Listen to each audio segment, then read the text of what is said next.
Autorickshaw নিয়ে বের হই স্যার। ওইখান থেকে যা ইনকাম হয় আমার মায়ের জন্য ওষুধ কিনি স্যার আমি। আরে বেটা তুই হচ্ছিস রিস্কাওয়ালা, তুই বিয়ে করবি রিস্কাওয়ালার মায়ারে, তুই বিয়ে করবি ভ্যানওয়ালা মায়ারে, তুই বিয়ে করবি ঠেলাওয়ালা মায়ারে, আর তুই আসছিস শিল্পপতির মায়ারে বিয়ে করতে। স্যার আমি গরিব মানুষ দিয়ে কি আমি শিল্পপতির মেয়েকে বিয়ে করতে পারবো না? না কখনোই না, বামন হয়ে চাঁদের দিকে হাত বাড়াতে আসছিস না, যা। বুঝলাম না আব্বু, ছেলেদেরকে এখানে ডাকছো কেন? বাসাও তো কথা বলতে পারতা। অনেক বেশি কথা কস। বাবাকে আমি না তুই? তুমি তাহলে চুপচাপ দাঁড়ায় থাক, কি করি দেখ। বুঝলাম না, খান সাহেব এই বিলের মধ্যে ডাকলো কেন? খান সাহেব তো বাসা এবং অফিসেও ডাকতে পারতো। ওই যে খান সাহেব। বুঝলাম না, মেয়ে দেখতে যাব, খান সাহেব এই প্রজেক্টে ডাকলো কেন? অবশ্য পরিবেশটা সুন্দর, চমৎকার একটা পরিবেশ। ওই তো খান সাহেব, দেখা করে আসি। আব্বু ওই যে পাত্র আছে। আসসালামু আলাইকুম খান সাহেব। ওয়ালাইকুম আসসালাম। আপনি জঙ্গলে ডাকলেন কেন? আপনি চাইলে তো আপনার অফিসে এবং বাসায় ডাকতে পারতেন। কি নাম আপনার? ইউসুফ। ইউসুফ। জি। কি করেন আপনি? আমি এই শহরে বিজনেস করি। ঢাকা শহরে এমন কোনো লোক নেই আমার চিনে না। ইউসুফ খান। তাই না? হ্যাঁ। তো পড়াশোনা কতটুকু আপনার? আরে বিদেশ থেকে পড়াশোনা করছি। তাই না? হ্যাঁ। তো বাসায় কে কে আছে আপনার? বাসায় মা বাবা সবাই আছে। সবাই আছে না? বাবা হ্যাঁ। কি করেন? বাবা বিজনেসম্যান, বাবা লন্ডনে থাকে। মা বাবা সবাই লন্ডনে থাকে? হ্যাঁ। আপনি একাই থাকেন দেশে? হ্যাঁ। বিয়ে করার জন্য কি প্রস্তুত আপনি? জি। হ্যাঁ? জি। আপনার মাসিক ইনকাম কত টাকা? আমার মাসে ইনকাম 1 থেকে 1.5 কোটি টাকা ইনকাম। খান সাহেব এমন এক জায়গায় ডাকছেন, এখানে দুনিয়ার ওকিন্নি ফকিন্নি, এখানে আসার জায়গা নাই। গাড়িটা রাস্তায় রেখে আসছি। তাই কি গাড়ি নিয়ে আসছেন আপনি? আগে তো লিমুজিন গাড়িলা চলাফেরা করতাম, এখন প্রাডোলে চলাফেরা করি। তাই না? হ্যাঁ। খান সাহেব কোন মেয়েকে বিয়ে দিবেন? এইটা তো সাদা মূলের মতো, আর এটা তো মুখ বেঁকা। আচ্ছা আমার সমস্যা নেই। তাই না? হ্যাঁ।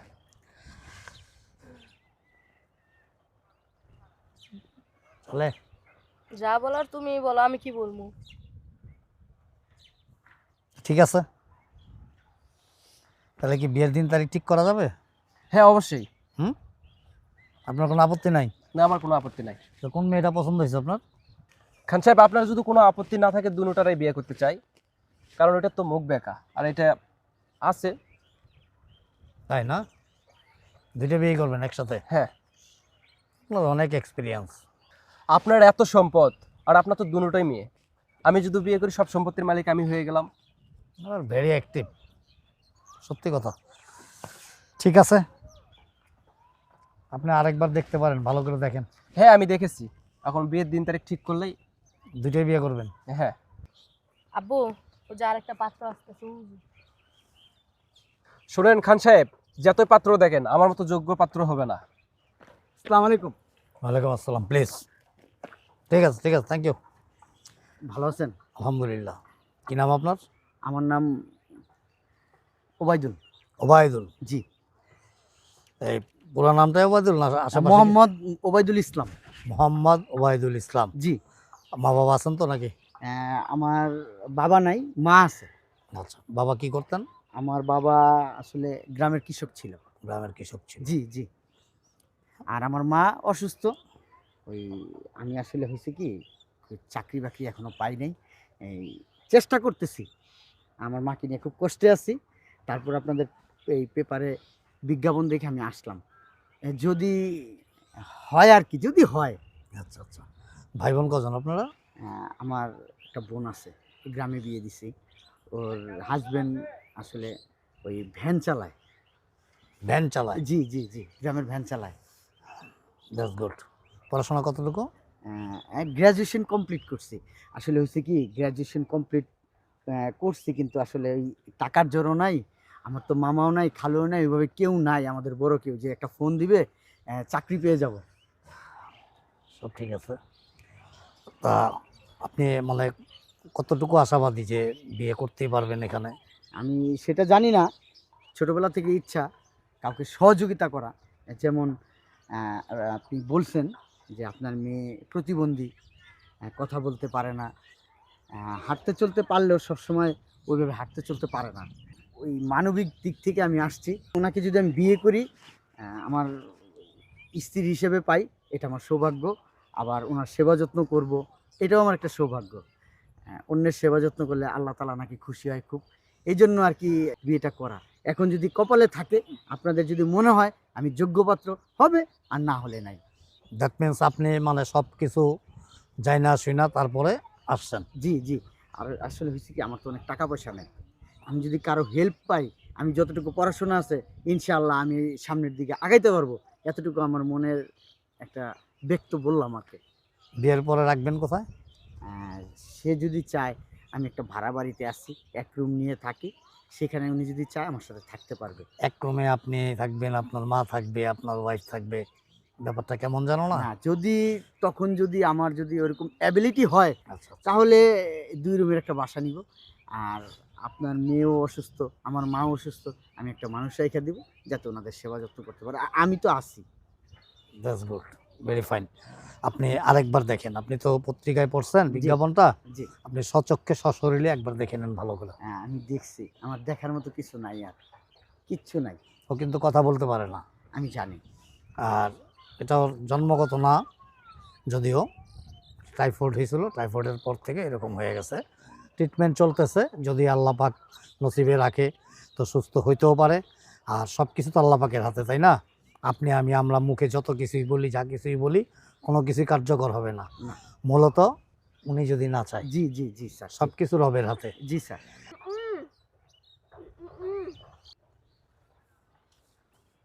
ও কি বলছে বুঝতে পারছেন আপনি? না স্যার, আমি ও কিন্তু কানে শুনে সব, জি স্যার। কিন্তু বলতে পারে না। জি স্যার। ও বলতেছে যে আপনি তো গরিব ফকিন্নি, তা আপনি বিয়ের পরে বউকে নিয়ে খাওয়াবেন কি? এই রিজিকের মালিক কিন্তু আল্লাহ। এই আমি যা খাইয়ে আসছি, ১ ঘন্টা পরে কি খাবো সেটা কিন্তু আমি জানি না। ওই আল্লাহ যা খাওয়াবে আমিও তাই খাবো। আর যদি ওনার সাথে আমার বিয়ে হয়, আল্লাহ যদি চায়, রিজিক রাখে ভালো, ভালো, ভালো কিছু খাবো। আর যদি রিজিকে থাকে ডাল আলু ভর্তা, তো ডাল আলু ভর্তা খাবো। আপনি কি এটা বিশ্বাস করেন যে জি। আল্লাহ সবকিছু দেখে, সবকিছু শুনে, সবকিছু জানে? অবশ্যই, অবশ্যই। আল্লাহর দুনিয়াতে আমরা তো ক্ষণস্থায়ী, চিরস্থায়ী না। আজকে মরে গেলে একটু পরে আমাদের কবরে নিয়ে যাবে। আল্লাহর কাছে যাইতে হবে। আর আল্লাহর কাছে যা তো মুখ দেখাইতে হবে। বিশ্বাসটা আছে আপনার? অবশ্যই, অবশ্যই, অবশ্যই। দেখেন, আল্লাহ পাক চাইলে সবকিছু সম্ভব, আল্লাহ পাক না চাইলে কোনো কিছুই সম্ভব না। জি, তারপর আমাদের সমাজে এরকম অনেক লোক আছে যে আল্লাহ মানি, খোদা মানি, সব জানি, সব শুনি, কিন্তু তারপরও আল্লাহ বিরোধী কাজ করি। জি, জি, জি স্যার। আছে না এরকম? জি স্যার, অ্যাভেলেবেল মানুষ আছে। খান সাহেব, আপনার মেয়েকে আমার সাথে বিয়ে দেন। এই ফকিনের সাথে বিয়ে দিয়ে কি করবেন? ও তো নিজেই খাইতে পারে না। আর আমার সাথে বিয়ে দিলে আপনার মেয়েকে 3 বেলা পোলাও মাংস খাওয়াতে পারবো। তা অবশ্য কথা ঠিক। সুন্দর কথা বলছে, তাই না? উনি অনেক শিল্পপতি মানুষ। হ্যাঁ। উনি খাওয়াইতে পারবে, কিন্তু আমি কিন্তু খাওয়াইতে পারবো না। আমি হয়তো মাসে ২-১ বার গোস্ত পোলাও খাওয়াইতে পারি। কষ্ট হয়ে যাবে আমার খুব। ওনার চিন্তা ভাবনা হইলো উনি একজন বিজনেস ম্যাগনেট, তাছাড়া ওনার গাড়ি ভাড়ি টাকা পয়সা কোনো কিছুরই সমস্যা নাই। উনি যদি 2টা কেন 5টা বিয়ে করে, বউ পালার মতো অ্যাবিলিটি আছে। কিন্তু আপনি তো নিজেই খাইতে পান না, জি স্যার। আপনার ঘর একটা রুমের ভিতরে একটা মাকে নিয়ে থাকেন, জি স্যার। আপনি ওকে ভালো মন্দ, আমার মেয়েদেরকে ভালো মন্দ কি খাওয়াবেন? স্যার, আমি ওই সকালবেলা ভোরে আমি অটোরিকশা নিয়ে বের হই স্যার। ওইখান থেকে যা ইনকাম হয় আমার মায়ের জন্য ওষুধ কিনি স্যার আমি। আরে বেটা, তুই হচ্ছিস রিস্কাওয়ালা। তুই বিয়ে করবি রিস্কাওয়ালার মায়ারে, তুই বিয়ে করবি ভ্যানওয়ালা মায়ারে, তুই বিয়ে করবি ঠেলাওয়ালা মায়ারে। আর তুই আসতো শিল্পপতির মায়ারে বিয়ে করতে। স্যার, আমি গরিব মানুষ দিয়ে কি আমি শিল্পপতির মেয়েকে বিয়ে করতে পারবো না? না, কখনোই না। বামন হয়ে চাঁদের দিকে হাত বাড়াতে আসছিস না, যা। এই যে কি করলেন? কি করবো খান সাহেব, এরকম ছোট লোক কাঙ্গালি আছে আপনার মেয়েরে বিয়ে করতে। এই ছেলেটা আছে না, ওই প্রকৃত ভদ্রলোক, একজন সৎ ছেলে। যদিও টাকা পয়সা নাই, অর্থ সামর্থ্য নাই, কিন্তু ব্যক্তিত্ব আছে, মান সম্মান বোধটুকু আছে। তোমার মতো ভাব নেওয়া মানুষ না সে, ঠিক আছে? তোমার যে কি আছে তো বুঝতেই আছি, বুঝো নাই? তুমি আইসো আমার মেয়ে বিয়ে করতে, আবার 2টা মেয়ে বিয়ে করবা। এই বেটা, তোর কি অ্যাবিলিটি আছে? তোর কি অ্যাবিলিটি আছে? খান সাহেব, কাজটা কিন্তু আপনি ভালো করলেন না। আপনার যে ব্যবসা আছে, আমার যে ব্যবসা আছে, এই ব্যবসা দুইটা যদি এক করি, এই বাংলাদেশে এমন কোনো ব্যবসায়িক নেই আমাদের উপর ব্যবসা করতে পারবে। তোর কি আছে আমি জানি না, তবে আমার যা আছে, আমার এই 2 মেয়ে এই সম্পত্তি ভোগ করা তার পরের জেনারেশন, তার পরের জেনারেশন, তার পরের জেনারেশন, আই মিন ওর 14 জেনারেশনও শেষ করতে পারবো না। তোর কী আছে, তোর কথায়, তোর আচরণে, তোর সব কিছু তো আমার বুঝ হয়ে গেছে। আইসস রিক্সায়, নামছস ওইখানে, এখানে কইতাছস কি নিয়েছস? প্রাডো। কি গাড়ি নিয়েছস? প্রাডো। প্রাডোর নাম বানান করতে পারবি? খান সাহেব, আপনি আমার চিনেন না, আমি পোশাকের মতো গাড়ি চেঞ্জ করি। হ্যাঁ, তা অবশ্য ঠিক। কারণ বাসে ওইটা নামস, বাসের থেকে নাইমা আবার রিক্সা উঠোস, রিক্সার থেকে নাইমা আবার কিছু দূর হাইটে গিয়ে অটোতে উঠোস, তো হইবই তো। খান সাহেব, সামান্য একটা ছোট লোকের জন্য আপনি আমার আবার গায়ে ছোট হাত লোক, তুলতেছেন। আবার সামান্য ছোট লোক। ও সামান্য না, অসামান্য। তুই সামান্য। ওর আছে না, ওর পায়ের ধুলা নিয়া তোর সারা শরীরে মাখবি, আর প্রতিদিন ওর হাত পা ধোয়া পানিগুলি 3 বেলা খাবি। তারপর দেখবি যে ওর কাছ থেকে কিছু শেখা যায় কিনা। ওর মধ্যে অনেক কিছু আছে শিক্ষণীয়।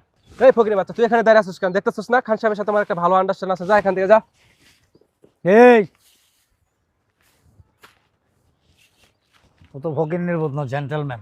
ফকিন্নির পুত বেটা তুই। এরান তো শালার পুত। আমার মেয়ে তো দূরের কথা, আমার বাড়ির যে হাউস সার্ভেন্ট আছে না, আমার বাড়িতে যে কাজ করে, কাজের মেয়ে, এই কাজের মেয়ে বিয়ে করার মতো যোগ্যতা তোর নাই। যদি কোনোদিন হয় তারপর চিন্তা ভাবনা করবো যে আমার বাড়ির কাজের মেয়ে তোর কাছে বিয়ে দেওয়া যায় কিনা। বেরেন তো। খান সাহেব, আপনি কিন্তু একটা হীরার টুকরা হারাইতেছেন খান সাহেব। ছোট লোকের বাচ্চা, তুই কিসের টুকরা? হ্যাঁ, বুঝলাম না। তুই কিসের টুকরা আরেকবার বল। হীরার টুকরা? তুই যদি হীরার টুকরা হস তাহলে হীরাকে না অসম্মান করা হবে। তুই তো ছোট লোকের চেয়ে ছোট লোক। আপনি কথা বলতে পারেন খান সাহেব?